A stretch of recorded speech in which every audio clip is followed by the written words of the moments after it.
Basketball legend Michael Jordan has always been known for his ruthless, competitive spirit. The man who led the Chicago Bulls to 6 NBA championships and built a billion-dollar business empire has never accepted second place. But on October 23, 2024, Jordan made a decision that shocked the business world and left hundreds of loyal employees devastated. Without warning, without explanation, he fired his entire staff with a single text message sent minutes before midnight. Why would the greatest basketball player of all time, a man known for his strategic thinking and leadership, take such a drastic action? Initial theories ranged from financial troubles to a potential sale of his businesses. But, as this story will reveal, the real reason behind Jordan's midnight decision was far more personal, far more complex, and far more shocking than anyone could have imagined. It began with a health diagnosis, led to a betrayal by his oldest friend, and eventually uncovered a sophisticated criminal scheme targeting vulnerable patients. But it started with that text message, arriving on hundreds of phones simultaneously at 11:42 p.m. on a night that would change many lives forever. Tanya Williams was about to fall asleep when her phone buzzed on the nightstand. The bright screen lit up her dark bedroom. It was 11:42 p.m. "Who's texting this late?" she mumbled, reaching for the phone. The message was from her boss, Michael Jordan. In 8 years as his personal assistant, she had gotten late-night texts before. Usually, they were about last-minute travel plans or early morning meetings. But this message made her sit straight up in bed. "Your services are no longer needed. Clear your desk by morning." Tanya read it 3 times. This had to be a mistake. Her hands shook as she typed back, "Mr. Jordan, is everything okay? Did you mean to send this to me?" 3 minutes passed. No answer. She tried calling, but it went straight to voicemail. "This can't be happening," she whispered. Tanya had given everything to this job. She organized Michael Jordan's entire life, from business meetings to family. Birthdays. She kept his secrets. She answered his calls at 3 a.m. Just yesterday, he had thanked her for finding his daughter's lost bracelet. Her phone buzzed again. Maybe it was all a mix-up. But the new message wasn't from Jordan. It was from Marcus Chen in the marketing department. "Did you get fired too?" "Just got a text from MJ." Tanya's stomach dropped. She called Marcus right away. "I can't believe this," Marcus said when he answered. "I got a text saying to clear my desk by morning. My wife is freaking out. We just bought a house." "I got the same message," Tanya said, word for word. "What's going on? The company's making record profits. The new shoe line is selling out everywhere." While they were talking, Tanya's phone kept lighting up with messages. Ben from equipment, Sophia from branding, Darnell from finance, all with the same story, all fired by text message. "It's not just you and me," she told Marcus. "It's everyone." By midnight, Twitter was exploding with the news. Former employees were posting screenshots of the identical message. Some were angry, some were confused. Everyone wanted answers. Basketball Fan 44. Did Michael Jordan really just fire his entire staff overnight? MJ firing hoops dreams. My cousin works for Jordan Brand and just got fired by text at 11:45 p.m. Cold-blooded. Gertie Faye Torm. MJ firing sports news. Breaking. Reports coming in that basketball legend Michael Jordan has terminated all employees across his business empire. No statement yet from Jordan's representatives. Tanya tried to make sense of it. Had there been signs? Last week, Jordan had canceled 3 meetings at the last minute. He'd seemed distracted during their morning briefing on Monday. And yesterday, She'd noticed unfamiliar men in suits meeting with him behind closed doors. But firing everyone at once? It made no sense. She called Sandra Miller, Jordan's personal lawyer. Sandra always knew what was happening. But for the first time in years, Sandra didn't pick up Tanya's call. Tanya's living room TV showed breaking news about the mass firing. A reporter stood outside the Charlotte headquarters of Jordan's business empire. In a shocking move, basketball. Legend and business mogul Michael Jordan has reportedly terminated the employment of his entire staff across all business ventures. The firings, which happened by text message just before midnight Eastern Time, have affected an estimated 380 employees. There has been no statement from Jordan or his representatives about the reason for this unprecedented action. Tanya's phone rang. It was Ben Morris, the equipment manager who had worked with Jordan since his Chicago Bulls days. "Tanya, what's happening?" Ben's voice cracked. He was in his 60s now. "I've been with Michael for almost 30 years. Through championships, retirement, everything. And now I'm fired by text? Did I do something wrong?" "I don't know, Ben," Tanya said, her own eyes filling with tears. "I really don't know." Outside Jordan's mansion in Jupiter, Florida, security lights flashed as cars pulled up to the gate. Even from the news helicopter footage, Tanya recognized Victor Ramirez's black SUV. Victor headed Jordan's security team. Behind him was another car Tanya knew well. It belonged to James Wilson, Jordan's childhood friend from North Carolina. Watching the cars enter the property, Tanya realized something odd. Victor and Jimmy hadn't posted about being fired. Neither had Sandra Miller, the lawyer who didn't answer her call. Some people were still in Jordan's inner circle. But why them and not others? Tanya's phone buzzed with another message. Her heart jumped, hoping it was Jordan saying it was all a mistake. Instead, it was a news alert. Michael Jordan's spokesperson has confirmed the mass termination, stating only that Mr. Jordan is restructuring his business interests effective immediately. No further details were provided. Tanya looked around her apartment at the photos. On her wall, pictures of her with Michael Jordan at charity events, championship celebrations, store openings. 8 years of her life dedicated to a man who had just fired her by text message. She pulled out a cardboard box from her closet and started packing her desk items. Whatever was happening, she would face it with dignity tomorrow. But as she placed her company laptop in the box, one question kept spinning in her mind. What could make Michael Jordan, the most competitive man in sports, suddenly cut ties with everyone who helped build his empire? No one understood this question better than Ben Morris. As he drove to the office to clear out his desk the next morning, memories flooded back from his 30 years with Michael Jordan.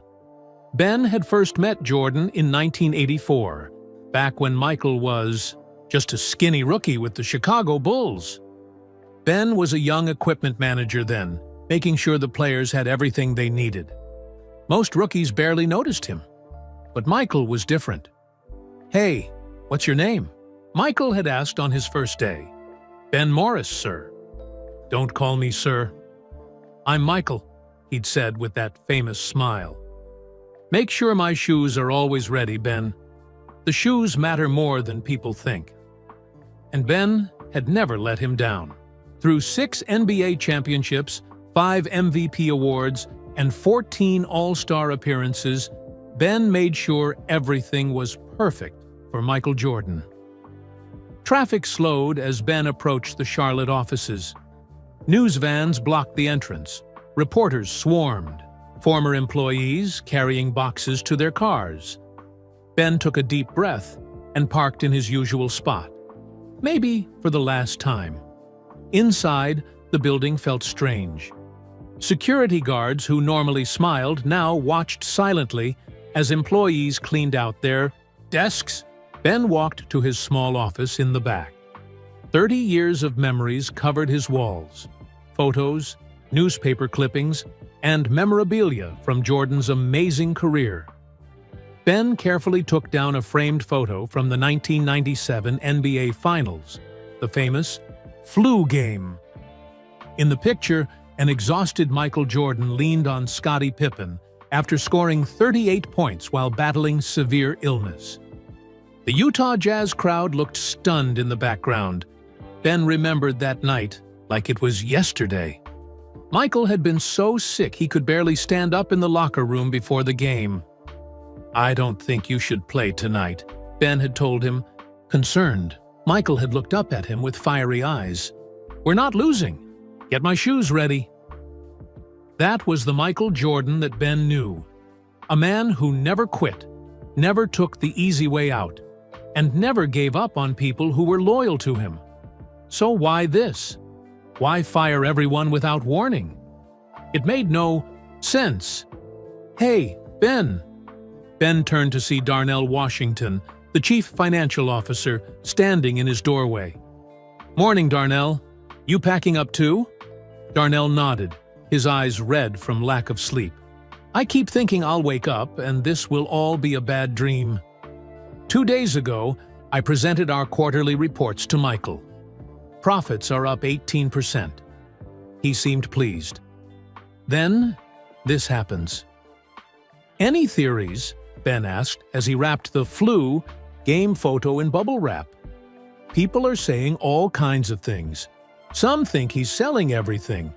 Others think he's in financial trouble, but that's impossible. The Jordan brand alone makes over $5 billion a year." Ben shook his head. Money was never what drove Michael. It was always about being the best, proving people wrong. That was the Michael Jordan that Ben had watched grow from a North Carolina kid to a global icon. Born in Brooklyn but raised in Wilmington, North Carolina, Michael had famously been cut from his high school varsity team as a sophomore. That rejection fueled him.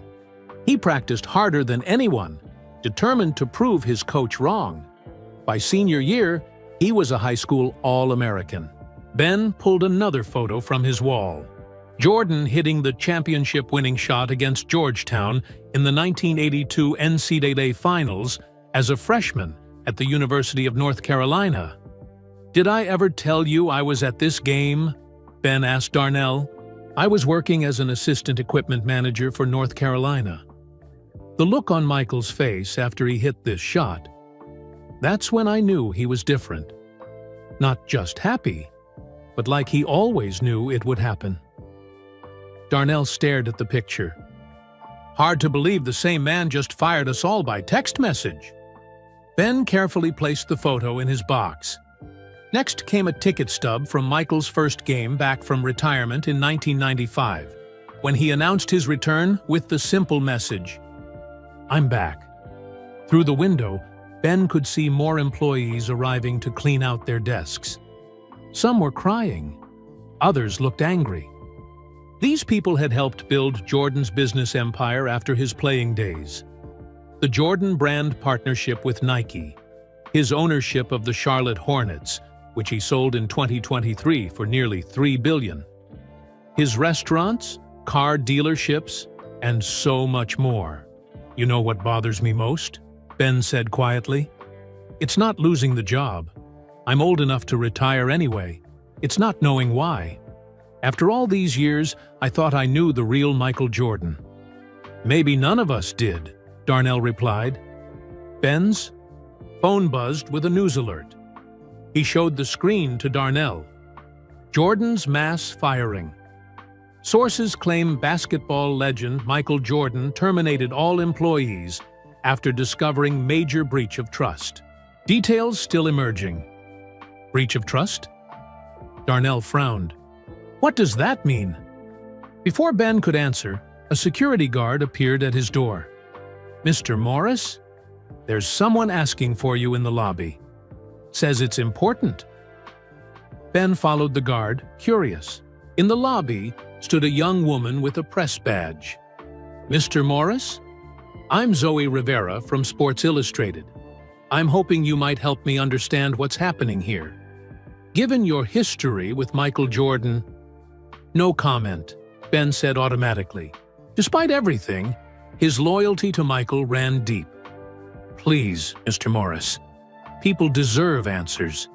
You were there from the beginning. If anyone knows the real Michael Jordan—" "That's just it," Ben interrupted.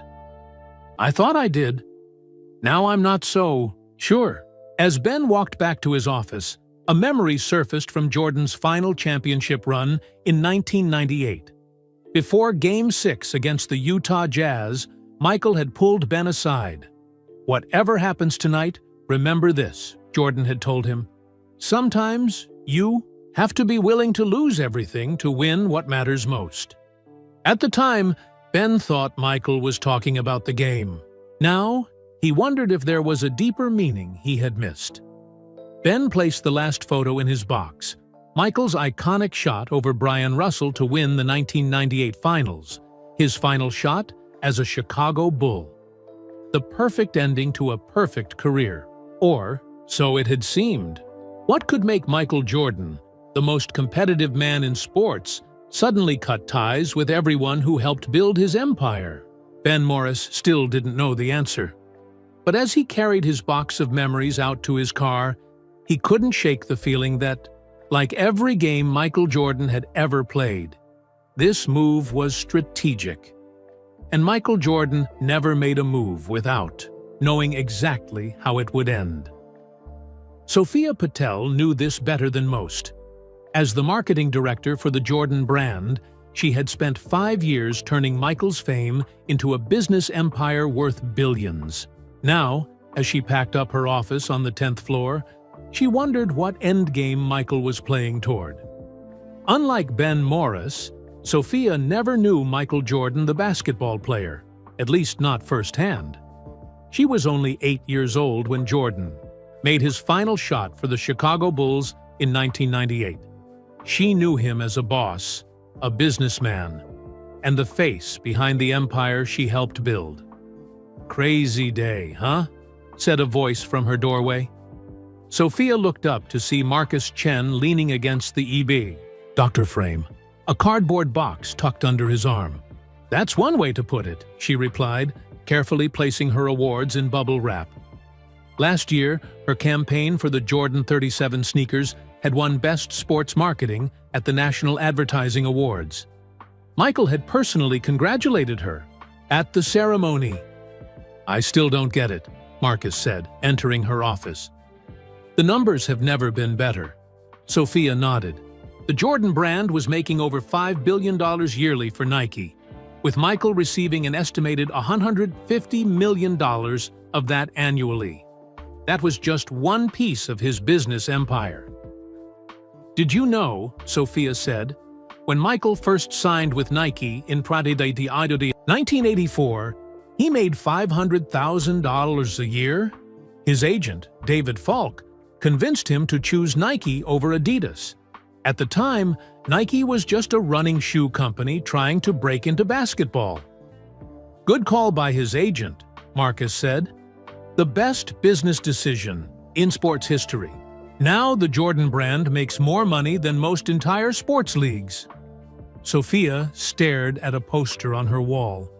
The iconic Jumpman logo, showing Jordan's silhouette soaring through the air. She remembered explaining to a new employee last month why the brand was so valuable. "It's not just about sneakers," she had said. "It's about what Michael Jordan represents. Excellence, determination, never settling. People who never saw him play still want to be like Mike." Now she carefully took the poster down and rolled it up. On her desk sat a framed photo of her with Michael at the opening of the newest Jordan store in Shanghai last year. The line of customers had wrapped around the block for 3 days. "You know what's strange?" Sophia said to Marcus. "Half our customers today were born after Jordan retired. They never saw him play a single game, but they'll spend $200 on his shoes because of what his name means." After retiring from basketball for good in 2003, Jordan had transformed himself from athlete to businessman. Beyond the Jordan brand with Nike, he had owned the Charlotte Hornets NBA team until selling it in 2023 for $3 billion. He had car dealerships, restaurants, and endorsement deals with companies like Hanes, Gatorade, and Upper Deck. "I pitched him an idea last month," Sophia said, placing the Shanghai photo in her box. "A special edition Jordan shoe designed by kids from Chicago's South Side. All profits would go to refurbishing basketball courts in the city." He loved it. "We were supposed to launch next season." "Maybe that still happens," Marcus said. "Maybe. This is just—" He trailed off, unable to finish the thought. There was no logical explanation for firing an entire company overnight. Through the glass walls of her office, Sophia could see other employees packing up. The marketing department had 30 people last week. Now, it was empty desks and cardboard. Boxes, her phone buzzed. Another news alert. Jordan's former teammates respond to mass firing. Totally out of character, says Scottie Pippen. She clicked on the article. Former Bulls teammate Scottie Pippen had told reporters, "This doesn't sound like the Michael I know. He values loyalty above everything." That was the puzzle. Michael Jordan had built his post-basketball career on being reliable, dependable, and loyal to his brand. This sudden move threatened everything he had built. "You remember the speech he gave at the Christmas party?" Marcus asked. "About how we were all part of his legacy beyond basketball?" Sophia nodded. It had been just 5 months ago. Jordan had stood on a stage at the company's celebration and told everyone they were helping write the next chapter of his story. "Your work ensures that 50 years from now, people won't just remember my dunks or my championships," he had said. "They'll remember what we built together." The words rang hollow now. Sophia's desk phone rang, startling them both. Few people use the office lines anymore. "Marketing, this is Sophia," she answered automatically. "Ms. Patel, this is security. There's someone in the lobby asking for you. Says her name is Zoe Rivera from Sports Illustrated." "Tell her no comment," Sophia replied quickly. "That's what everyone's saying," Marcus noted after she hung up. "But somebody's going to talk eventually." Sophia's computer pinged with an email notification. It was from HR, a formal termination letter stating that all company property must be returned by 5 p.m. and that 2 weeks' severance would be provided. 2 weeks, Marcus said, reading over her shoulder. "After everything we've done?" Sophia didn't respond. She was looking at something else on her screen. Before the termination email, she had received another message, this one from an address she didn't recognize. The subject line read, "What Jordan isn't telling you." She clicked it open. Inside was a single line of text. "Check the financial reports from last quarter. Follow the money. Not everything is as it seems." The email was unsigned. "What's that?" Marcus asked. Sophia quickly closed the message. "Probably just spam," she said. But her mind was racing. As the marketing director, she had access to basic financial reports, but not the detailed accounting. What was in those reports that someone wanted her to see? She glanced again at the Jumpman logo poster she had just rolled up, the silhouette of Michael Jordan, suspended in midair, defying gravity. Sophia had built her career explaining to the world who Michael Jordan was as a brand. Now she wondered if she had ever known the real man at all. The morning sun cast long shadows across the parking lot of Jordan's headquarters in Charlotte as Darnell Washington pulled in. As chief financial officer, he normally arrived before anyone else. Today, he was greeted by news vans, reporters with microphones, and former employees carrying boxes to their cars. Darnell had barely slept. The text message firing still felt unreal, like a bad dream he couldn't wake up from. Just 2 days ago, He had presented quarterly financial reports to Michael Jordan himself. Everything looked positive. Profits up, expenses down, new markets opening in Asia and Europe. Michael had nodded approval throughout the meeting. "Excuse me? Are you an employee? Can we get a statement?" A reporter rushed toward Darnell as he stepped out of his car. "No comment," Darnell said firmly, hurrying toward the entrance. Inside, the building felt like a ghost town. Security guards stood at their posts, but the usual morning buzz was gone. No phones ringing, no employees chatting about weekend plans, just the sound of packing tape and cardboard boxes being folded. Darnell's office was on the top floor, next to Michael's. The elevator ride felt longer than usual. When the doors opened, he was surprised to see Jordan's secretary, Mrs. Miller, at her desk. She was an older woman who had worked for Michael since his Chicago days. "Good morning, Mr. Washington," she said calmly, as if it were any normal day. "Mrs. Miller, you're still here?" Darnell couldn't hide his surprise. She nodded. "Some of us were asked to stay?" "Who else?" "Mr. Ramirez in security, Mr. Wilson, a few others." Her expression gave nothing away. "Mr. Jordan isn't in today, if you're looking for him." Of course he wasn't. Michael Jordan had just fired hundreds of people. By text message. He wouldn't show his face today. Darnell continued to his office and began packing his things. Through his window, he could see more news vans arriving. This story was getting bigger by the hour. His phone rang. His personal cell, not his work. Phone. The caller ID showed a number he didn't recognize. "Hello? Mr. Washington? This is Zoe Rivera from Sports Illustrated. I'm hoping you might help me understand what's happening with Mr. Jordan's business." Darnell almost hung up, but something stopped him. Maybe it was the lack of sleep. Maybe it was the shock still working through his system. Or maybe it was the growing feeling that something wasn't right about this whole situation. "I don't know what's happening, Ms. Rivera. None of us do. You're the CFO, correct? There must have been signs of trouble. Is Jordan in financial difficulty? Is he selling his businesses?" "Absolutely not," Darnell said firmly. "Our financial position is stronger than ever. The Jordan brand alone makes billions. Our partnerships are thriving. There was no financial reason for this." As soon as the words left his mouth, Darnell regretted them. He shouldn't be talking to the press, but the reporter had touched a nerve. As CFO, he took pride in the company's financial health.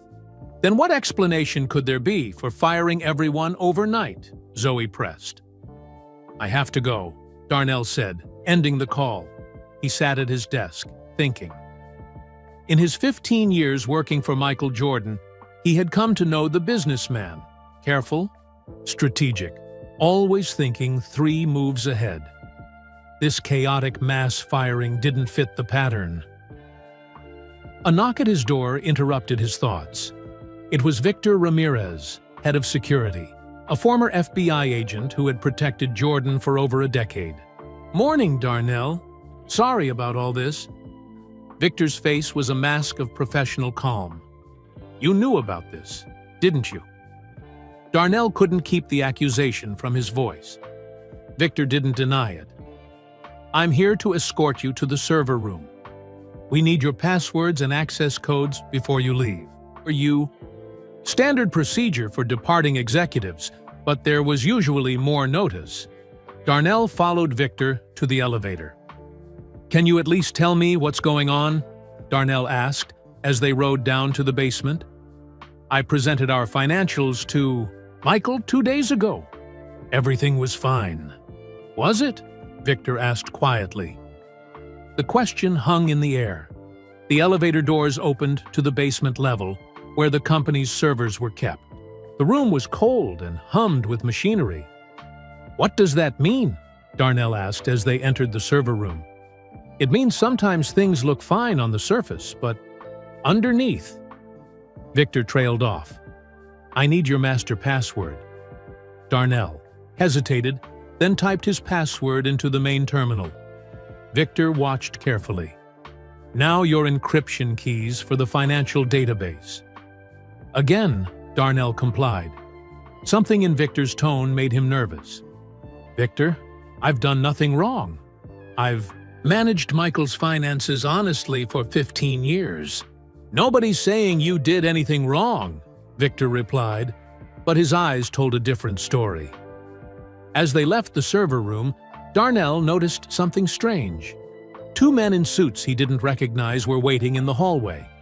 They weren't company, employees or regular security. Who are they? Darnell whispered. Consultants, Victor said simply. Back in his office, Darnell tried to log into his computer one last time, but his credentials had already been revoked. They hadn't even waited for him to leave the building. Through his window, he saw more former employees in the parking lot. Some were hugging.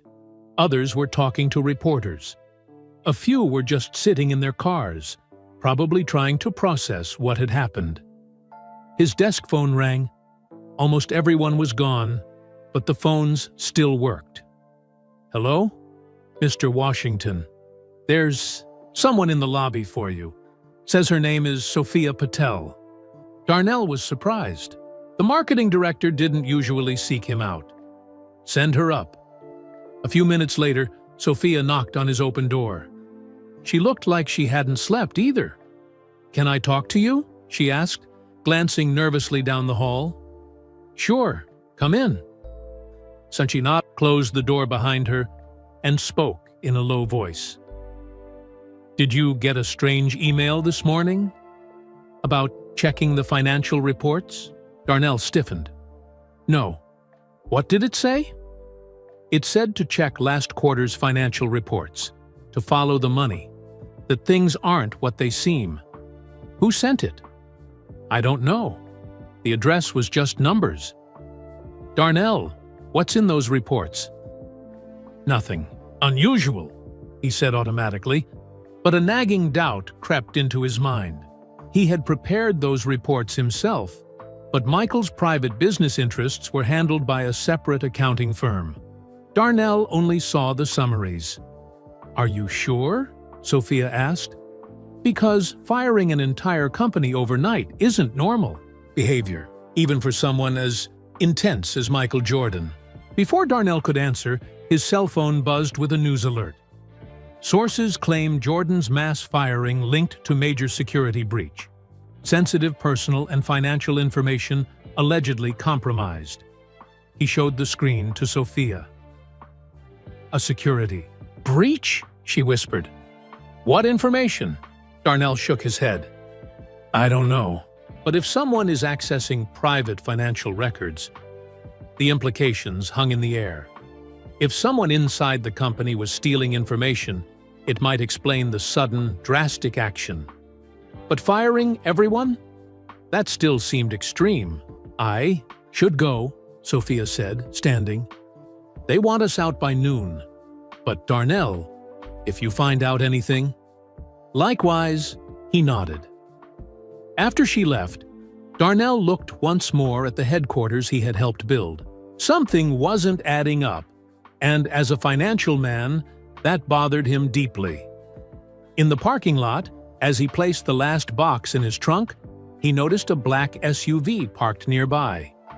Through the tinted windows, he could make out the silhouette of James, Jimmy Wilson, Jordan's childhood friend from North Carolina. Jimmy had been part of Jordan's inner circle since before the fame. He had no official title in the company, but was always around. And now, it seemed, he was one of the few still in Michael Jordan's trust. What did Jimmy know that the rest of them didn't? Inside Jordan's mansion in Jupiter, Florida, James Jimmy Wilson sat across from Michael Jordan. The sprawling living room overlooked a private golf course, but neither man was admiring the view. The television was muted, showing news coverage of the mass firing. Michael's face was stone-like, unreadable. They're calling it "The Midnight Massacre on Twitter," Jimmy said, scrolling through his phone. "Not your best PR moment, Mike." Michael didn't respond. He just stared at the screen, where former employees were being interviewed outside the Charlotte headquarters. Sandra Miller, Jordan's personal lawyer for 20 years, entered the room with a stack of papers. "The severance packages are ready. 2 weeks' pay for most employees, 4 weeks for department heads." "Double it," Michael said, his first words all morning. Sandra raised an eyebrow but made a note. "That's going to cost—" "I don't care what it costs," Michael cut her off. "Just do it."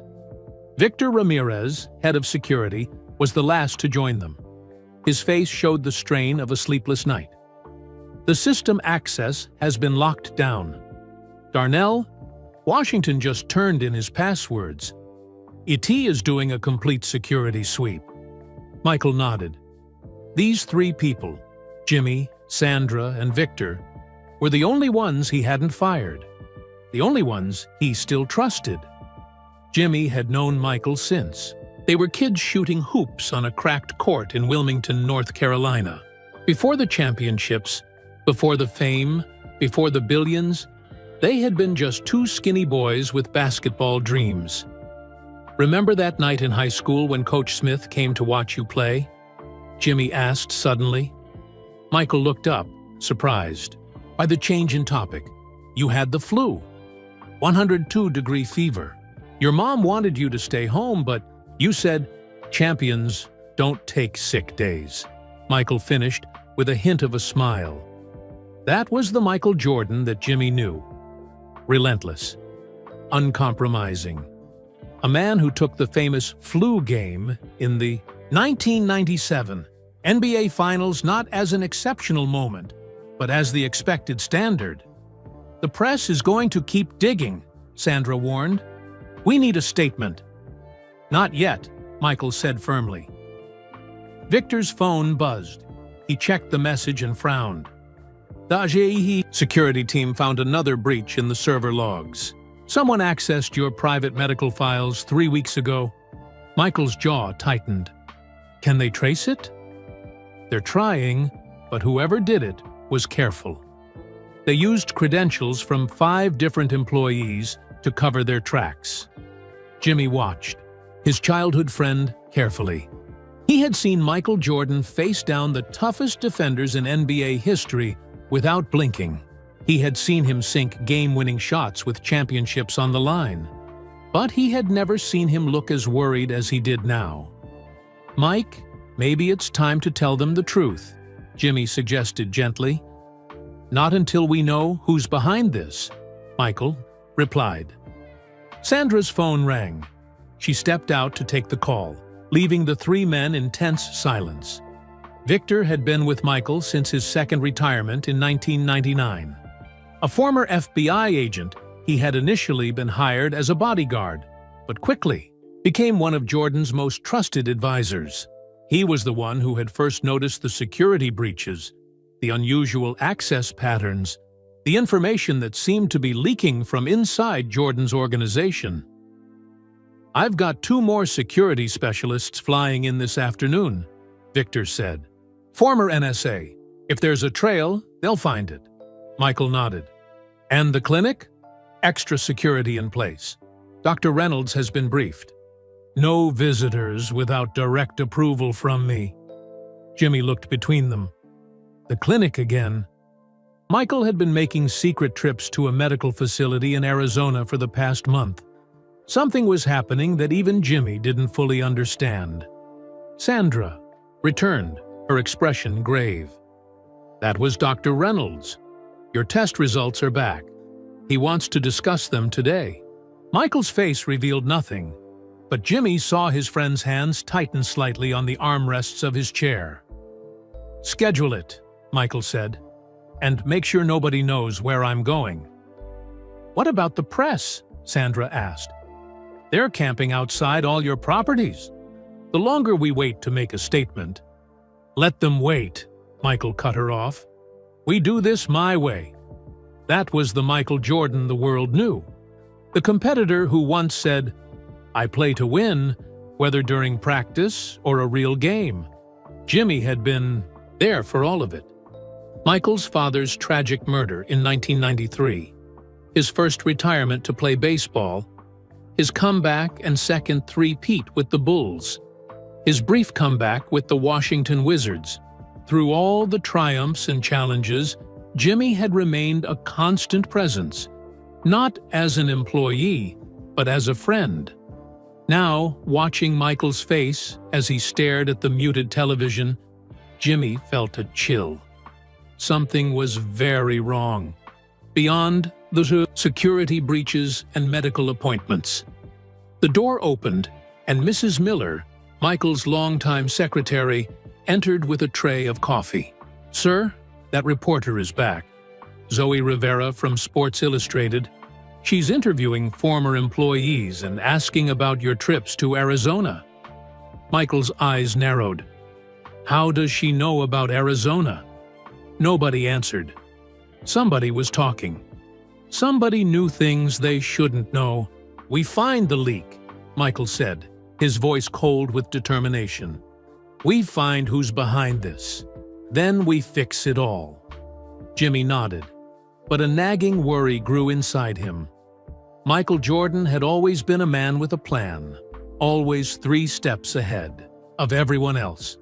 But this time, Jimmy wasn't sure even Michael knew how this game would end. By noon the next day, the story had exploded across every sports network, news channel, and social media platform. MJ firing was trending worldwide. Everyone had an opinion about Michael Jordan's midnight decision. In a Chicago sports bar, the TVs that normally showed basketball games were all tuned to the news. Former employees gave interviews. Business experts speculated about Jordan's motives. Sports commentators debated what this meant for his legacy. "This just doesn't match the Michael Jordan I know," said Phil Jackson, Jordan's former coach with the Chicago Bulls, in a live interview on ESPN. "Michael has always valued loyalty and trust above everything else. There must be more to this story than we're hearing." Scottie Pippen, Jordan's longtime teammate, also expressed surprise. "In all the years I played with Michael, through championships and challenges, I never saw him make a decision without careful thought. Whatever's happening, I trust he has his reasons. Not everyone was so understanding. Social media was filled with criticism." Basketball fan 23. "Used to respect MJ, but who fires hundreds of people by text message? No class." MJ firing a sneaker. Head 44, selling all my Jordans tomorrow. "Can't support someone who treats employees like garbage. Boycott Jordan." Sports analyst, Jordan. "The player was brilliant. Jordan the businessman just killed his brand in one night." MJ firing in New York. LeBron James was asked about the situation after a practice session. "Look, I don't know what's happening with MJ's business," LeBron said carefully. "But I know he's always been calculated in everything he does. There's probably more to this story than we know. I'm not going to judge without all the facts." Back in Charlotte, the local news showed former employees gathering at a nearby restaurant, sharing stories and offering support to each other. "I gave 12 years to that company," said a tearful marketing coordinator to a reporter. "Never once called in sick. Missed my kids' birthday parties to finish projects. And this is how it ends? A text message at midnight?" At a sports radio station in Chicago, the hosts were taking calls from listeners. "I'm sorry, but this is not the Michael Jordan I idolized growing up," said one caller. "The Michael Jordan who inspired millions wouldn't treat people this way." "How do you know?" the host challenged. "We saw him on the court. We saw the commercials. We don't know the real Michael Jordan." That was the question on everyone's mind. Who was the real Michael Jordan? The fierce competitor who won 6 NBA championships? The businessman who built a billion-dollar brand? The philanthropist who donated millions to charity? or someone else entirely. In Phoenix, Arizona, where temperatures still reached 85 degrees, in late October, Zoe Rivera sat in a rental car across the street from the Longevity Medical Institute.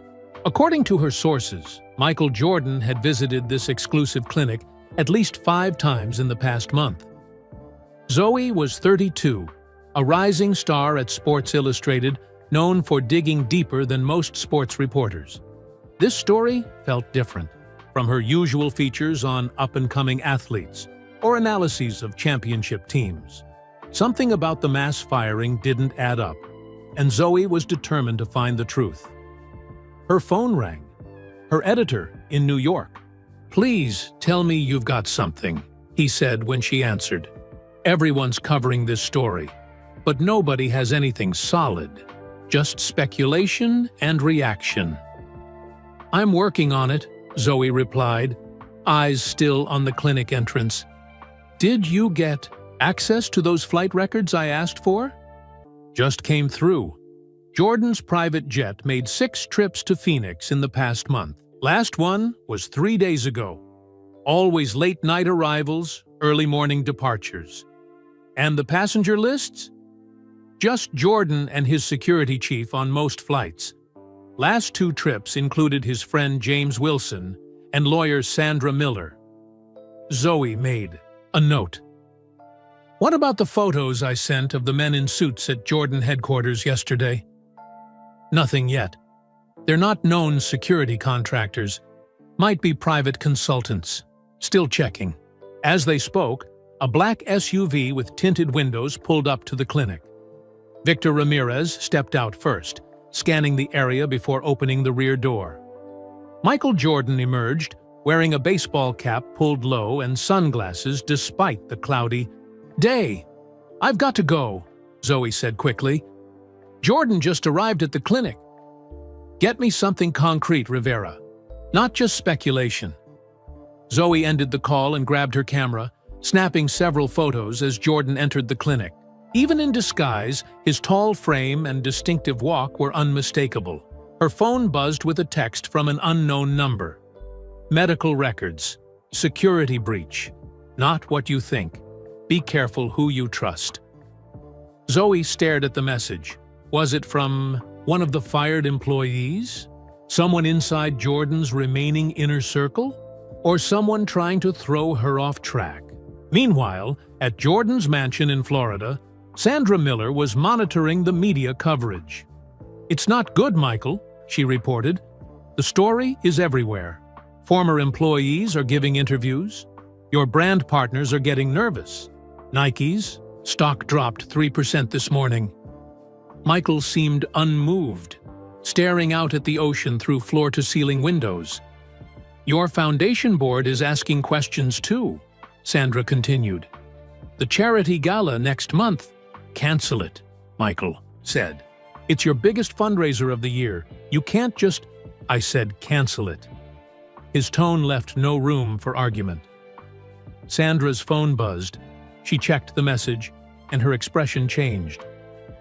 The security team found something on James Wilson's company laptop. For the first time, Michael turned around. His interest clearly piqued. What did they find? Encrypted emails to an external account. Large file transfers last week. They're still working on accessing the content. "Jimmy?" Michael's voice was quiet, almost a whisper. "You're sure?" Sandra nodded. His laptop, his login credentials. The timing matches the security breaches. Michael closed his eyes briefly. Jimmy Wilson had been his friend since childhood. The one person he'd trusted longer than anyone. The person who knew all his secrets. "Where is he now?" Michael asked. "He left for Charlotte an hour ago. Said he needed to pick up some things from the office." Michael picked up his phone and dialed Victor Ramirez. "Jimmy's the leak. Find him. Now!" Across the country, millions of people were still trying to understand why Michael Jordan, the greatest basketball player of all time and one of the most successful businessmen in sports, would fire his entire staff overnight. They didn't know what was really at stake. They didn't know that the man who had once said, "I can accept failure, but I can't accept not trying," was now facing his greatest challenge off the court. And they didn't know that Jimmy Wilson, Michael Jordan's oldest friend, might be the key to the whole mystery. Zoe Rivera had been a sports reporter for 8 years. She had covered Super Bowls, World Series, and Olympic Games. But this story about Michael Jordan felt different, more personal, more important. 2 weeks after the mass firing, Zoe sat in her small apartment in New York, surrounded by notes, printouts, and coffee cups. Her walls were covered with photos, timelines, and sticky notes, all connected to Michael Jordan's midnight decision. "What am I missing?" she muttered to herself, studying the timeline she had created.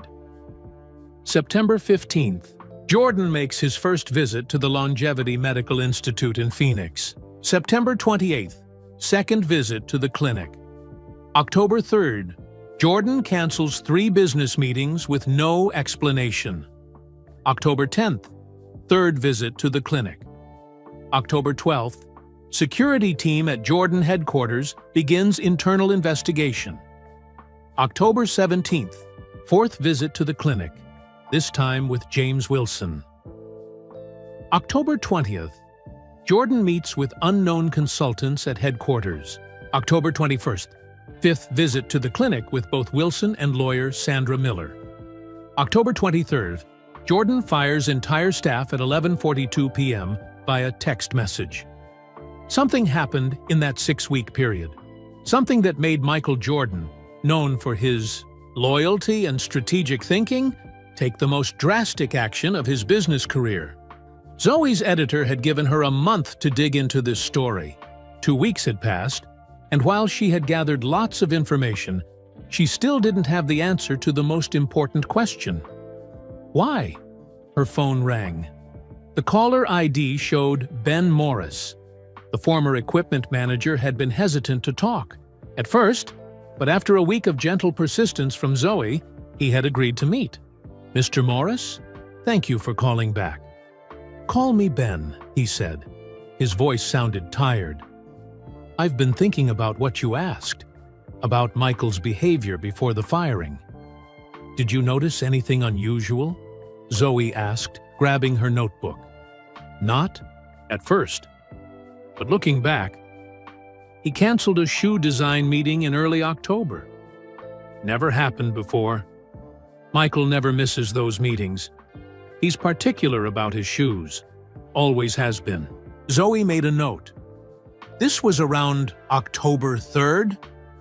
That sounds right. And there was something else. A week before the firing, I saw him with a group of men I didn't recognize. Not basketball people, not business people either. Can you describe them? Serious types, short haircuts. The way they stood, the way they scanned the room. Reminded me of military or federal agents." Zoe's pulse quickened. This matched what Darnell Washington had mentioned about consultants in the building before the firing. "One more thing," Ben added. "Michael's father's birthday was last week, October 31st. Every year Michael visits his father's grave. But this year, he didn't go. Sent flowers instead. First time that's happened since his father died." After thanking Ben and ending the call, Zoe added these new details to her timeline.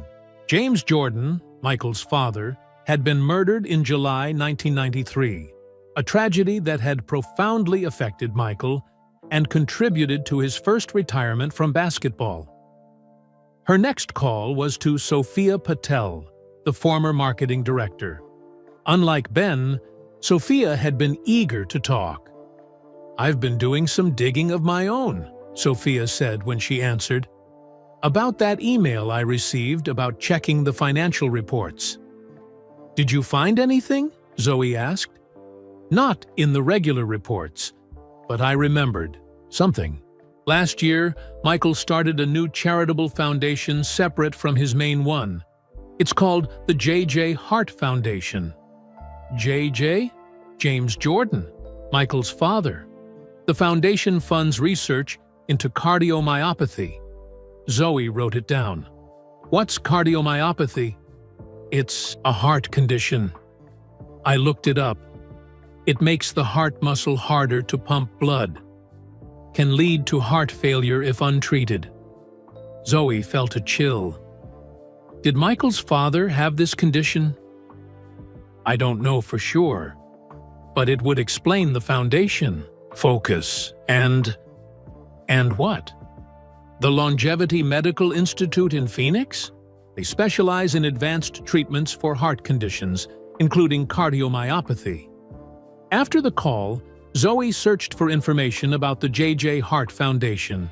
It had been established just 10 months ago with a $10 million donation from Michael Jordan. Its website was minimal, focused on funding research for early detection and treatment of cardiomyopathy. Next, Zoe called Marcus Chen, the data analyst who had worked closely with Darnell Washington in the finance department. "I've been thinking about those financial reports," Marcus said. "There were some unusual transfers in the last quarter. Money moving between accounts more than normal." "What kind of amounts?" Zoe asked. "Large, 7 figures, going to offshore accounts, then coming back through different channels. Money laundering? I wouldn't go that far, but definitely unusual for Jordan's usually straightforward finances." Zoe thanked him and added this information to her growing web of connections. The picture was becoming clearer, but crucial pieces were still missing. Her next move was bold, perhaps too bold. She called the Longevity Medical Institute directly. "Hello, this is Sandra Miller, legal counsel for Mr. Michael Jordan," she said, using her most professional voice. "I need to confirm Mr. Jordan's appointment for next week." The receptionist hesitated. "I'm sorry, but we can't discuss patient information over the phone without verification." "Of course," Zoe said smoothly. "Mr. Jordan values his privacy highly. Could you at least confirm which doctor he's seeing? Is it still Dr. Reynolds?" Another pause. "Yes, Mr. Jordan's appointments are with Dr. Reynolds, but I'll need proper authorization before discussing anything further." Zoe thanked her and hung up, satisfied with this small confirmation. Dr. Reynolds. A quick internet search revealed that Dr. Andrew Reynolds was a leading cardiologist specializing in genetic heart conditions. The pieces were starting to fit together, forming a picture that made Zoe's heart race with journalistic excitement. But she needed more. She needed to talk to someone in Jordan's inner circle. Victor Ramirez was impossible to reach. Sandra Miller refused all calls. That left Jimmy Wilson, Michael's childhood friend, the man whose laptop had allegedly been used to leak information. Finding Jimmy proved surprisingly easy. According to her sources, he had been staying at his lake house near Wilmington, North Carolina, his and Michael's hometown.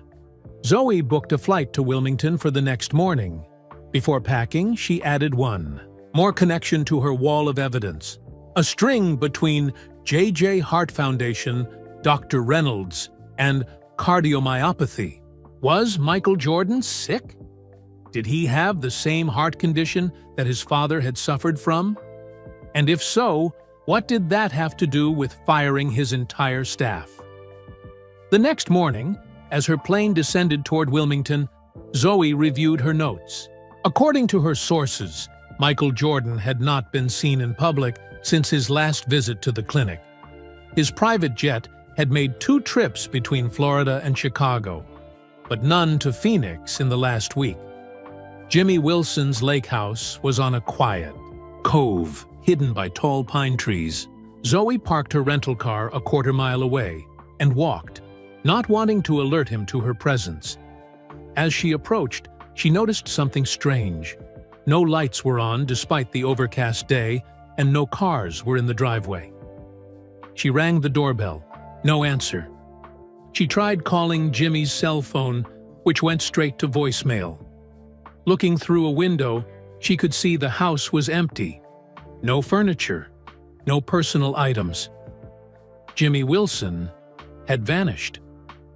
As she walked back to her car, Zoe's phone buzzed with a text from an unknown number. Looking for Jimmy? So is Jordan. Be at Riverside Park, West Bench, 3 p.m. if you want the truth. Zoe checked her watch. It was 2:15 p.m. She had 45 minutes to decide if she would meet this mysterious source. It could be a trap. It could be nothing. Or it could be the key to the biggest story of her career. The truth about why Michael Jordan fired his entire staff overnight.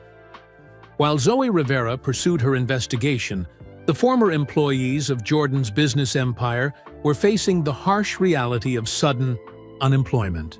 For them, this wasn't just a fascinating mystery. It was their lives turned upside down. Marcus Chen sat at his kitchen table, surrounded by bills. Mortgage payment due in a week, car payment, health insurance, his twins' preschool tuition. Any luck today?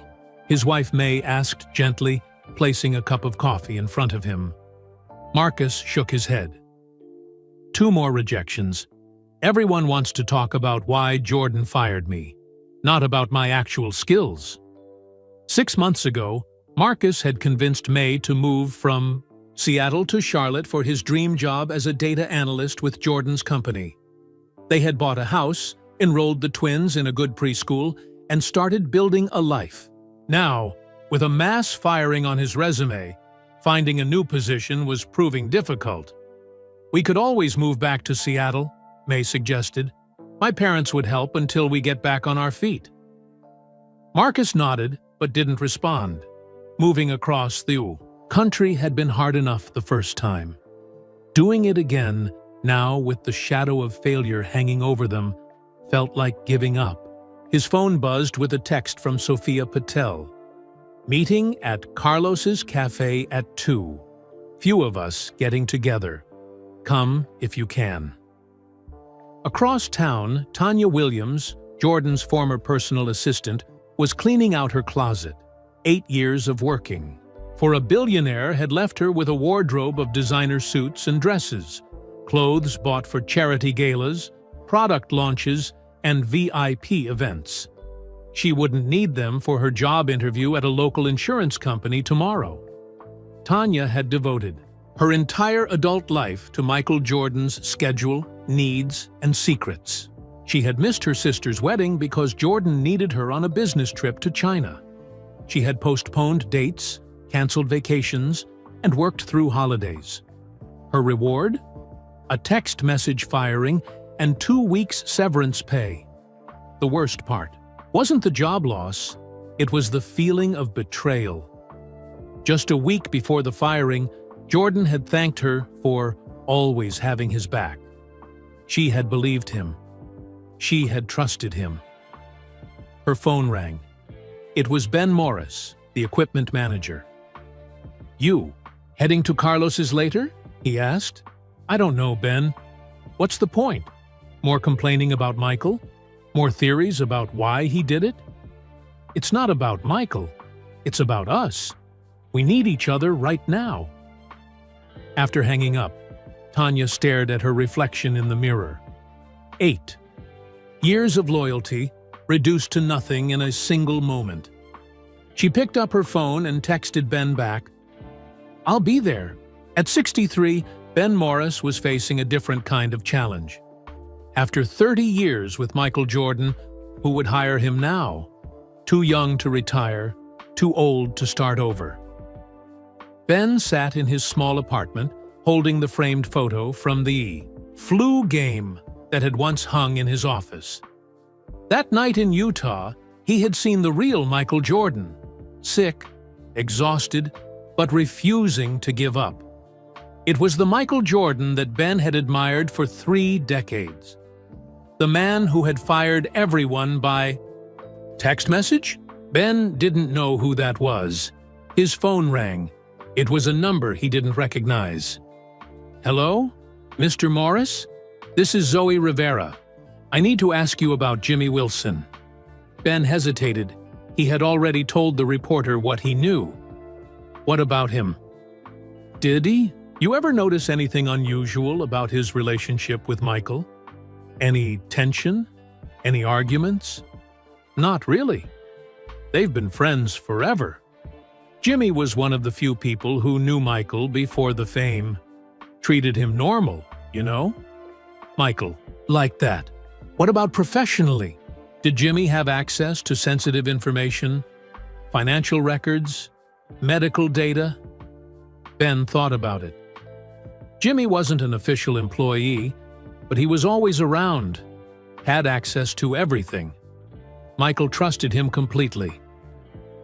After ending the call, Ben checked his watch. Almost time for the meetup at Carlos's cafe. He wondered how many former colleagues would show up. How many were still in Charlotte, still looking for answers, still trying to make sense of that midnight text message. At Carlos's cafe, a small coffee shop 3 blocks from Jordan headquarters, familiar faces began to gather around 2 p.m. Marcus arrived first, saving a large table. Tanya came next, then Ben. Sophia Patel brought Darnell Washington, the former CFO, who had been quiet since the firing. A few others trickled in. Alex from IT, Jessica from HR, Roberto from design. "Anyone heard anything new?" Marcus asked, once they were all seated with coffee and sandwiches. "I got the extended severance," Tanya said. 4 weeks instead of 2. Showed up in my account yesterday. "Anyone else?" Everyone nodded. A small gesture from Jordan, but it didn't answer the bigger question. "I had a job interview at Nike yesterday," Sophia said. First question they asked, "Why did Jordan fire everyone?" "Like I'm supposed to know." "Same with me at Under Armour," Roberto nodded. "They're all curious, but nobody's eager to hire the people Jordan dumped." Darnell, who had been quiet, finally spoke. "I've been thinking about the security breaches. The week before the firing, I noticed unusual access to some of our financial servers. Reported it to Victor. Next thing I know, we're all fired." "What kind of breach?" Marcus asked. "Someone accessing private financial data. Records of Jordan's personal accounts, not company finances." "And medical records," Alex from IT added. "Someone was in the secured server where we kept Jordan's personal medical information. I traced the breach, but couldn't identify the source. Before the text." The group fell silent, processing this information. "So Michael fires everyone because of a security breach?" Tanya finally asked. "That's extreme, even for him." "Unless," Ben said slowly, "he didn't know who to trust. If someone inside was leaking his private information, maybe he felt he had no choice but to cut everyone out and start fresh." They all considered this possibility. It made a certain kind of sense, given Michael Jordan's well-known protective nature about his privacy. "But why not just fire the guilty person when they found them?" Sophia asked. Nobody had an answer to that question. Not yet. As the former employees shared stories and supported each other through the personal toll of their sudden job loss, none of them knew that at that exact moment, Zoe Rivera was sitting on a park bench across town, about to meet someone who claimed to know the real reason behind Michael Jordan's midnight decision. Riverside Park was quiet for a Thursday afternoon. A few mothers with strollers, an old man feeding pigeons, a couple of teenagers skateboarding by the river. Zoe checked her watch. 3:05 p.m. She scanned the area, wondering if she had made a mistake coming here. "Ms. Rivera," the voice came from behind her. Zoe turned to see a woman in her 50s with short gray hair and glasses. She wore a plain blue jacket and jeans, nothing that would make her stand out in a crowd. "I'm Zoe Rivera," she confirmed. "And you are?" The woman sat down on the bench, keeping some distance between them. "My name isn't important. What matters is what I know." "And what do you know?" "I worked in IT security at Jordan's company for 11 years. I was part of the team investigating the security breach before the firing." Zoe tried to hide her excitement. This could be the break she needed. "What did you find?" The woman looked around carefully before continuing. 3 weeks before the firing, we detected unusual access patterns in our most secure servers. Someone was accessing Michael Jordan's private files." "What kind of files?" "Financial records, medical history, travel schedules, personal correspondence, all the sensitive information we were paid to protect." Zoe took out her notebook. "And you identified the source?" "We traced it to multiple user accounts. At first, we thought it was 5 or 6 different people. But then we noticed a pattern. All the access happened when those employees were not at their computers, during lunch breaks, after hours, when they were in meetings. Someone was using their credentials without their knowledge," Zoe concluded. The woman nodded. "Exactly. Someone with high-level access who could move around the building without raising suspicion. Someone trusted." "James Wilson," Zoe said, recalling what she had learned about the suspicious activity on Jimmy's laptop. The woman's expression confirmed it. "We had narrowed it down to 3 possibilities when the firing happened. Wilson was one of them. But we hadn't presented our findings to Jordan yet. So why fire everyone?" "That's where it gets complicated." The woman reached into her jacket and pulled out a small USB drive. "This contains copies of some of the files that were accessed. I kept them as insurance, in case things went bad. Now I'm giving them to you." Zoe hesitated before taking the drive. "Why me? Why now?" "Because the story being told isn't the whole truth. And because I think Michael Jordan is in trouble." Before Zoe could ask more questions, the woman stood up. "Be careful who you trust, Ms. Rivera. Not everyone in this story is who they appear to be." With that, she walked away, disappearing down a path lined with oak trees.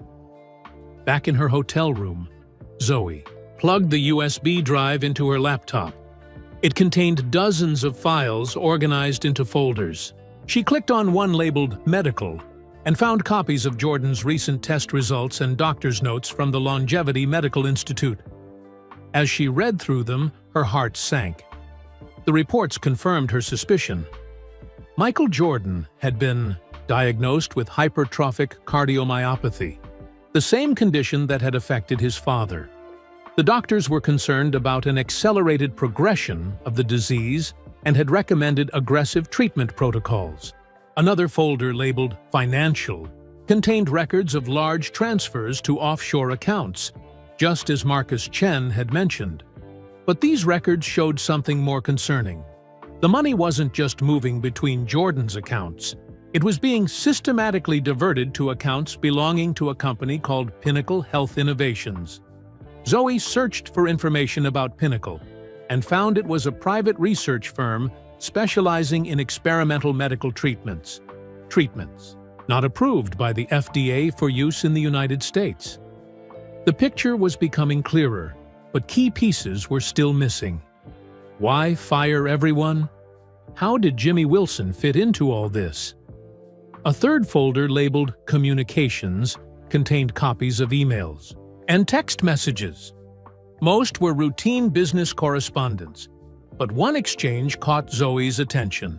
It was between Jimmy Wilson and someone using an encrypted email address from jwilson@jordanenterprises.com to analyst2227securemail.net. Subject: Information. Request attached are the files you requested. Financial projections, medical records, travel schedule. This is the last batch. As agreed, I expect the final payment to be made to my Cayman account immediately. After this, We're done. The attached files had been deleted, but the email itself was damning. Jimmy Wilson, Michael Jordan's oldest friend, had been selling private information. But to whom? And why? Zoe closed her laptop and paced around the hotel room, trying to make sense of what she had discovered. Michael Jordan was facing a serious heart condition. Someone was accessing his private records. Money was moving to a company developing experimental treatments. And Jimmy Wilson appeared to be betraying his friend's trust. Her phone rang. Unknown number. Hello? Ms. Rivera. This is Victor Ramirez, head of security for Mr. Jordan. Zoe's pulse quickened. How did he get her number? Yes? I understand you met with a former member of our security team today, and that you've recently tried to contact Jimmy Wilson. I'm working on a story, Mr. Ramirez. That's my job. I'd like to meet with you tonight. There are things you need to understand about this situation. Against her better judgment, Zoe agreed to meet Victor at a restaurant near her hotel in 1 hour. After hanging up, she immediately called her editor in New York. If I don't call you by 9 p.m., something's wrong, she told him. I'm meeting Victor Ramirez, Jordan's security chief. I have evidence that Jordan is sick, cardiomyopathy, same heart condition his father had. And it looks like his friend Jimmy Wilson was selling his private information. Be careful, Rivera. This isn't just a sports story anymore. Before meeting Victor, Zoe made a copy of the USB drive and mailed it to her editor. Insurance, just in case this meeting wasn't what it seemed. At the restaurant, Victor Ramirez was already seated at a corner table when Zoe arrived. In his mid-50s, with military short hair and alert eyes, he projected calm authority. Thank you for coming, Ms. Rivera, he said, standing briefly as she sat down. I'm listening, Mr. Ramirez. Victor studied her for a moment before speaking. You've been investigating why Michael Jordan fired his entire staff. You've spoken to former employees. You've tracked Michael's visits to a medical clinic in Phoenix. And today, you received confidential files from a former security team member. Zoe didn't confirm or deny it. What's your point? My point is that you're getting close to the truth, but not close enough to understand the real stakes. Then explain it to me. Victor leaned forward. Michael Jordan is a very private man. Always has been. When we discovered someone was accessing his personal information, especially his medical records, he was furious. But when we found out that information was being sold to tabloids, he shook his head. Michael couldn't accept that betrayal. So he fired everyone? That's extreme. Sometimes you have to cut out everything to find the one bad thing, Victor said quietly. Michael didn't know who to trust, so he trusted no one. Zoe considered this explanation. It made a certain kind of sense, given Jordan's personality. But it still didn't explain everything. And Jimmy Wilson? Where is he now? Victor's expression darkened. That's what I need to discuss with you, Ms. Rivera. Jimmy Wilson is missing, and we have reason to believe he's in danger. Zoe stared at Victor, trying to read his face. Was this genuine concern, or an attempt to manipulate her? Missing how? She asked carefully. I went by his lake house today. It was empty. Looked like he moved out. He didn't move out. He disappeared 3 days ago, Victor said. He told Sandra he was going to Charlotte to pick up some things from the office. Never arrived. His car was found at a rest stop on Interstate 77. No signs of struggle. No witnesses. Have you filed a police report? Victor nodded. Of course. But this isn't a typical missing person case. Given what Jimmy was involved in. You mean selling Jordan's private information? Victor's eyes narrowed slightly. You know more than I expected. I'm good at my job, Zoe replied. So, who was Jimmy selling to?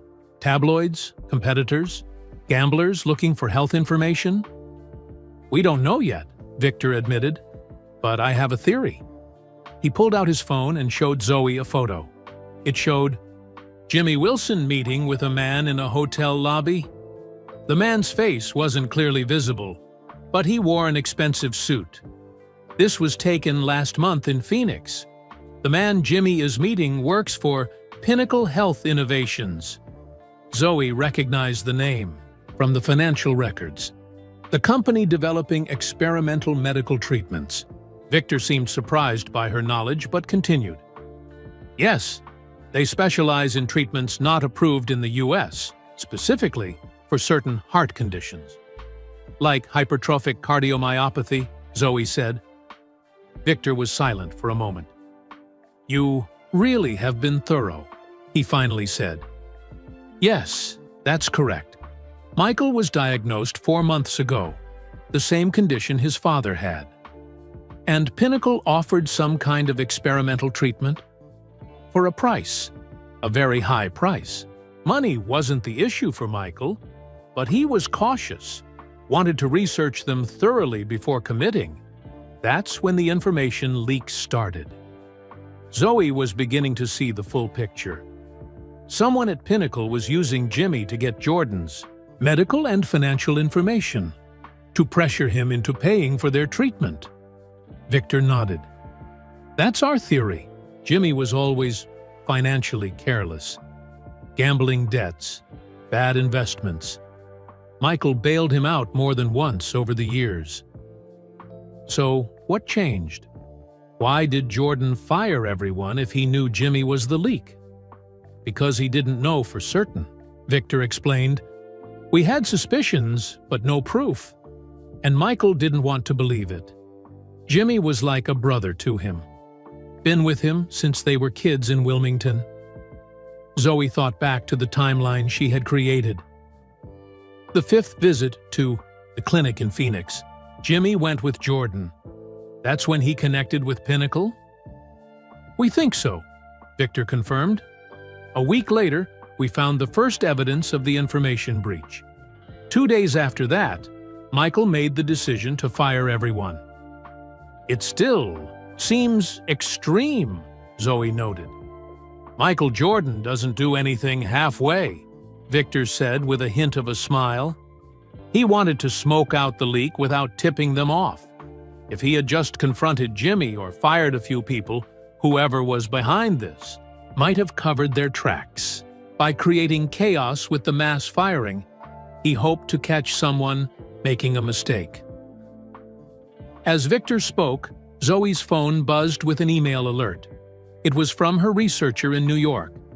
Pinnacle Health Innovations CEO, Dr. Robert Carver, former cardiologist, license revoked in 2021 for experimental procedures on patients without proper consent. Company based in Bermuda, operates clinics in Mexico and the Bahamas. Zoe showed the email to Victor. Is this who Jimmy was meeting with? Victor's expression confirmed it. Carver approached Michael after his diagnosis, claimed to have a revolutionary treatment that could reverse his condition. When Michael hesitated, they needed leverage. So they recruited Jimmy to get inside information, Zoe concluded. But now Jimmy's missing. You think Pinnacle is behind his disappearance? It's possible. Or Jimmy realized we were onto him and ran. Either way, finding him is now our priority. Zoe studied Victor, still not entirely sure she could trust him. Why tell me all this? What do you want from me? Your investigation has stirred things up. People are talking to you who won't talk to us. You might hear something that could help us find Jimmy. And what about my story? Am I supposed to just sit on this information about Jordan's health and the real reason behind the firing? Victor shook his head. Michael knows your story is coming. He'd prefer to control the narrative himself. He's agreed to give you an exclusive interview, the full story, on the record. This was the opportunity of a lifetime, a career-making, exclusive with Michael Jordan. But Zoe was a journalist, not a pawn in someone else's game. "I need to think about it," she said. "Don't think too long," Victor warned. "Jimmy's life may depend on how quickly we move." After their meeting, Zoe returned to her hotel room and spread all her notes across the bed. The pieces were finally coming together. Michael Jordan had been diagnosed with hypertrophic cardiomyopathy, the same heart condition that contributed to his father's death. Pinnacle Health Innovations, led by a doctor with a revoked license, had approached Jordan with an experimental treatment. When Jordan hesitated, they recruited Jimmy Wilson to access private information. Jordan, suspecting a leak but not knowing who to trust, fired everyone to smoke out the culprit. Now Jimmy was missing, possibly in danger from the very people who had recruited him. It was a story about betrayal, health, desperation, and the lengths people would go to exploit a vulnerable moment in a powerful man's life. Zoe picked up her phone to call her editor when she noticed something she had overlooked before. In the financial records from the USB drive, there was a recurring transfer to a company called Wilmington Legacy Holdings. Every month for the past 3 years, $50,000 had been transferred from one of Jordan's accounts to this company. A quick search revealed that Wilmington Legacy Holdings was registered to James Wilson. Jimmy had been receiving regular payments from Jordan for years. But why? What was the money for? Zoe called Ben Morris, hoping the longtime equipment manager might have insight into the relationship between Jordan and Jimmy. "Mr. Morris, what do you know about Wilmington Legacy Holdings? It's a company owned by Jimmy Wilson." Ben was quiet for a moment. "I've heard the name. I think it has something to do with Michael's father." "His father? How?" "You know James Jordan was murdered in 1993, right? It hit Michael hard. After that, he became even more protective of his privacy, especially anything to do with his family. I don't know specifics, but Jimmy helped handle some private family matters for Michael after that. Always very hush-hush." After thanking Ben, Zoe added this new information to her notes. There was more to the relationship between Michael Jordan and Jimmy Wilson than friendship. There were financial ties, family connections, and secrets that went back decades. And somewhere in those secrets might be the key to finding Jimmy before it was too late. 3 months after the midnight firing that shocked the business world, Michael Jordan made his first public appearance. The setting was a charity gala in Chicago, benefiting the James Jordan Foundation for Heart Health, a new organization combining Jordan's previous heart research funding into one public foundation. The ballroom of the Chicago Hilton was filled with celebrities, athletes, business leaders, and media. Security was tight, with Victor Ramirez personally overseeing the arrangements. Reporters had been promised a statement from Jordan, his first since the mass firing. Zoe Rivera had a front row seat. Her investigation had been put on hold at the request of the FBI, who had opened their own inquiry into Pinnacle Health Innovations and the disappearance of Jimmy Wilson. In exchange for her cooperation, Jordan's team had promised her exclusive access when the time was right. A hush fell over the crowd as Michael Jordan stepped onto the stage. He looked thinner than in recent photos, but healthy and composed in a perfectly tailored tuxedo. "Good evening," he began, his deep voice filling the room. 3 months ago, I made a decision that affected many people's lives. I fired my entire staff overnight, with little explanation. Tonight, I want to address that decision." The room was completely silent, hundreds of people holding their breath. "I acted to protect my privacy and security after discovering a serious breach of trust within my organization. It was an extreme step, one that I now recognize caused unnecessary pain to many loyal employees. Jordan paused, taking a sip of water. Today, I'm announcing the launch of Jordan Enterprises, a new company that will carry forward the business vision I've developed over my career. And I'm pleased to share that many of the employees affected by my previous decision have been invited to join this new venture. Murmurs spread through the audience. In the crowd, Zoe spotted familiar faces: Tanya Williams, Ben Morris, Sophia Patel, Darnell Washington. Former employees now apparently rehired. To those who have accepted my offer to return, Jordan continued, thank you for your understanding and forgiveness. To those who have moved on to new opportunities, I wish you nothing but success. He didn't mention Jimmy Wilson. He didn't explain why he had fired everyone in the first place, but there was something in his voice, a hint of the emotion behind the carefully worded statement. After the speech, at the reception, Zoe approached Tanya Williams, Jordan's rehired personal assistant. Congratulations on returning to work, Zoe said. How does it feel? Tanya smiled, but her eyes remained cautious. It's good. Different, but good. The new company structure is more compartmentalized. Meaning? Meaning everyone has very specific access now. No one sees the whole picture except Michael and a few top executives.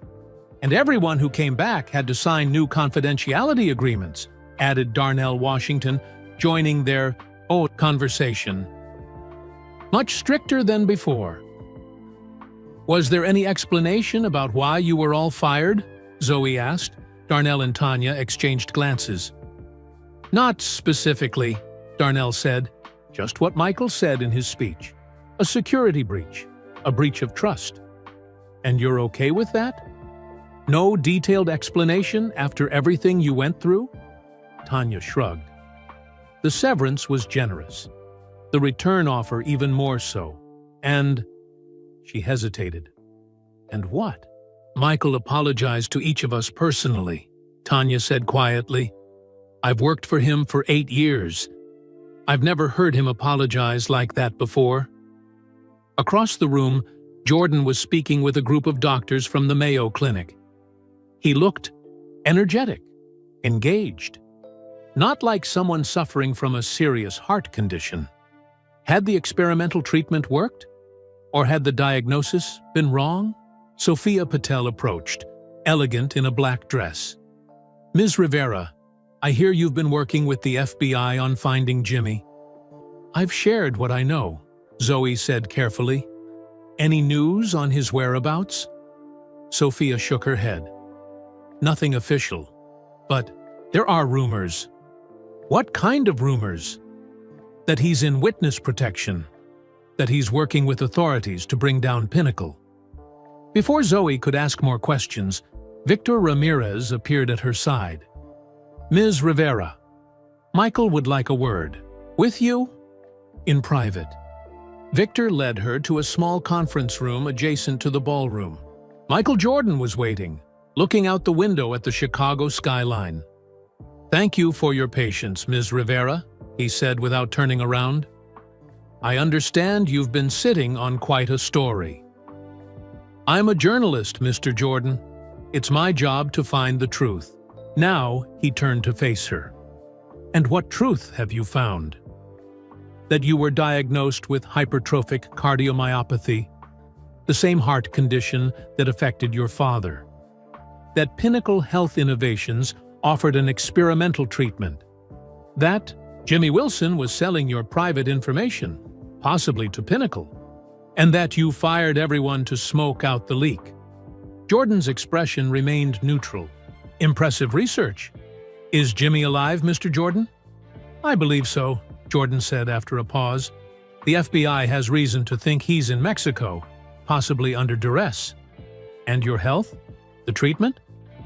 That's not part of our discussion tonight, Jordan said firmly. I've agreed to give you an exclusive about the company reorganization. My health remains private. Zoe nodded, accepting the boundary. One more question. The The monthly payments to Wilmington Legacy Holdings, Jimmy's company. What were they for? For the first time, Jordan's composed facade cracked slightly. That's also private. Family business. It might help find Jimmy, Zoe pressed. Jordan studied her for a long moment. You'll get your exclusive, Ms. Rivera, but some secrets stay secret, even from determined reporters. As Zoe left the conference room, she noticed something she had missed before. On a side table sat a framed photo of a young Michael Jordan with his father, James. And in the background, barely visible but unmistakable, was a teenage Jimmy Wilson. The three of them, connected since childhood. A connection that somehow led to monthly payments, security breaches, a mass firing, and a disappearance. The story wasn't over yet. 2 weeks after the Chicago Charity Gala, Zoe Rivera received a phone call at 3 a.m. The screen showed unknown number. Hello? She answered groggily. Ms. Rivera? This is Agent Daniels, FBI. We found Jimmy Wilson. Suddenly wide awake, Zoe sat up in bed. Is he alive? Yes. He was being held at a private clinic in Cancun. Mexican authorities raided the EDU facility an hour ago. We're bringing him back to the U.S. now. Was it Pinnacle, Dr. Carver? I can't share details of an ongoing investigation, but Mr. Jordan asked that you be notified. He's agreed to the interview you've been waiting for. Tomorrow, 2 p.m., his residence in Jupiter. The call ended before Zoe could ask more questions. She immediately booked a flight to Florida, her mind racing with possibilities. After 3 months of waiting, she was finally going to get the full story. Michael Jordan's Florida estate was a fortress of privacy, surrounded by high walls and security gates. Victor Ramirez met Zoe at the entrance and escorted her through lush gardens to a pool house converted into a comfortable meeting space. Jordan was waiting, dressed casually in jeans and a golf shirt. He looked relaxed, healthier than at the Chicago event. Thank you for coming, Ms. Rivera, he said, gesturing to a chair. I understand Jimmy arrived back in the U.S. this morning. That's what I was told, Zoe replied. How is he? Shaken, but unharmed. He's with federal agents now, giving his statement. Jordan's expression was unreadable. Before we begin, I want to be clear about something.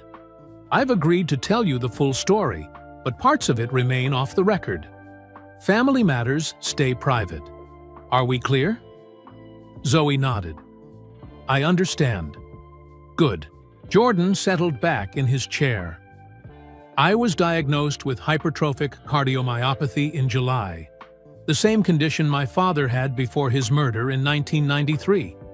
It's genetic, often undiagnosed until it's too late. Is it treatable? Zoe asked. There are medications, procedures. My doctors at Mayo were optimistic but cautious. Then, Pinnacle approached me with claims of a breakthrough treatment, stem cell therapy combined with genetic modification. Not approved in the US, but available at their clinics in Mexico and the Bahamas. For a price, Zoe added. Jordan nodded. $5 million. Money wasn't the issue. I wanted to research them thoroughly first. That's when strange things started happening. Information about my condition was leaked to certain tabloids. My financial advisors received calls about investment opportunities that seemed to know details about my accounts. And you suspected a leak inside your organization? Victor identified unusual access patterns in our servers. Someone was gathering information, medical records, financial data, travel schedules, but we couldn't pinpoint who. Until you discovered it was Jimmy, Zoe said. Jordan's jaw tightened slightly. Jimmy and I have known each other since we were kids in Wilmington. When my father was killed, Jimmy helped with family matters, private matters. That's what the monthly payments were for. Wilmington Legacy Holdings, Zoe said. Jordan nodded, but didn't elaborate. This was clearly part of what he considered off the record. When the evidence pointed to Jimmy, I couldn't believe it, Jordan continued. I needed to be certain, but I also needed to act quickly to stop the leaks. So you fired everyone. A drastic move, I admit, but effective. By creating chaos, I was able to watch for unusual reactions. Meanwhile, Victor's team could investigate without interference. And you found proof it was Jimmy? Jordan's expression darkened. Emails on his laptop, money transfers to offshore accounts. It was undeniable. When I confronted him, he disappeared. I assumed he was running from me, but now we know Pinnacle took him. Why would they kidnap him? Zoe asked. Leverage. Jimmy knew things about me that no one else knew. Family, secrets, medical history, financial details. Pinnacle thought they could use him to pressure me into their treatment program and investment scheme. Zoe thought back to the timeline she had created months ago. The FBI raid on Pinnacle's clinic. Was that because of Jimmy's disappearance? Or something else? Both, Jordan said. When Jimmy vanished, we contacted the FBI. Their investigation uncovered that Pinnacle had been running a sophisticated scheme targeting wealthy patients with certain genetic conditions, experimental treatments of questionable value combined with financial fraud. And Dr. Carver, in custody, along with several associates. The charges include kidnapping, fraud, practicing medicine without a license, and illegal human experimentation. What about the employees you fired? You've rehired many of them. Jordan nodded. With proper vetting and enhanced security protocols. The severance packages were generous, and those who returned received signing bonuses. I made a point of apologizing to each personally. And Jimmy? Zoe asked. What happens with him now? Jordan was quiet for a moment. Jimmy made serious mistakes. Broke my trust. But he was also a victim in this. Pinnacle exploited his financial troubles, his gambling debts, used him to get to me. Now he's cooperating with the authorities in exchange for immunity. Will you forgive him? It was the most personal question Zoe had asked, and she wasn't sure Jordan would answer. He stared out the window for a long moment before responding. I'm working on it, he said finally. 30 years of friendship doesn't disappear overnight, but trust, once broken, is hard to rebuild.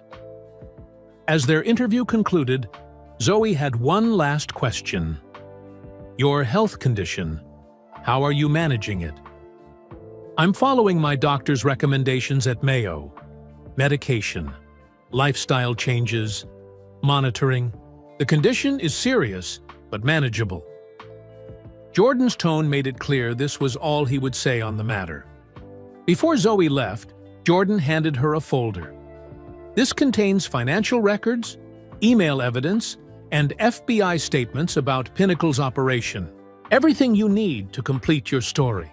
The only things I ask to remain private are the details about my family and the specific nature of Jimmy's long-standing arrangement with me.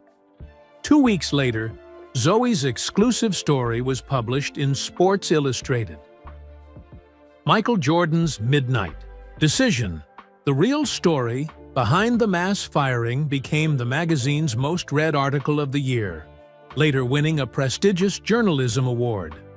The story revealed how Jordan had taken extreme measures to protect his privacy and health information. From a predatory medical company, how a childhood friend had betrayed his trust. How the man known for his competitive fire had made a difficult decision to cut out everything to find the one bad thing. What the story didn't reveal, respecting Jordan's request for privacy, were the specific family matters that Jimmy Wilson had helped manage for decades.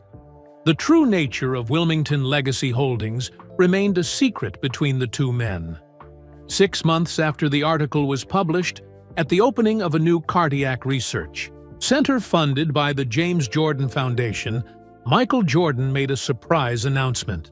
Standing at the podium, he introduced the center's new community outreach director, James "Jimmy" Wilson. Sometimes, as Jordan had once told Ben Morris before his final championship game, you have to be willing to lose everything to win what matters most. I hope you enjoyed this journey into the complex world of loyalty, betrayal, and difficult choices. Where are you listening from? Drop your location in the comments below. I love seeing how far these stories reach around the world. If you enjoyed this content, please take a moment to like this video and subscribe to the channel for more intriguing stories like this one. I share new content regularly that dives into fascinating real-life situations with unexpected twists. Don't forget to share this video with friends and family who might enjoy it too. Spreading these stories helps build awareness and reminds us all of the complex challenges people face, even those we think we know well. Thank you for listening, and I'll see you in the next video.